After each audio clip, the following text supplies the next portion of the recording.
Sir, अभ्यास करताना आता विद्यार्थी काही दिवसच राहिलेले आहेत, तर आत्ता रिव्हिजन करताना विद्यार्थ्यांनी पूर्ण सब्जेक्ट वाचून घेतला पाहिजे की काही ठराविक टॉपिक केल्यानंतर सुद्धा चांगले मार्क्स घेऊ शकतात विद्यार्थी?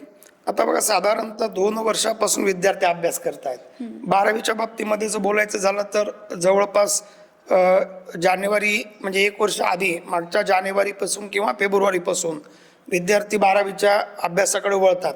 त्याच्यामुळे निश्चितच काही टॉपिक त्यांचे चांगले झालेले असतात. आता शेवटचे जे 40 दिवस उरलेले आहेत त्याच्यामध्ये त्यांनी वर्गवारी करणं गरजेचं आहे की आपली स्ट्रेंथ काय आहे, आपली विकनेस काय, ज्याला आपण स्वॉट ॲनालिसिस म्हणतो की आपली स्ट्रेंथ काय, विकनेस काय आहे. मग बोर्डाच्या पॉईंट ऑफ व्ह्यू काय, आपल्याला स्कोरिंग टॉपिक्स पण असतात की काही टॉपिक हे जरा वेटेजचे असतात. जसं नीट किंवा JEE मध्ये आपण तसं सांगू शकत नाही की कुठल्या टॉपिकला किती वेटेज येणार आहे आणि कुठल्या टॉपिकवरती फोकस केला पाहिजे आणि कुठले आपण इग्नोर केले पाहिजे.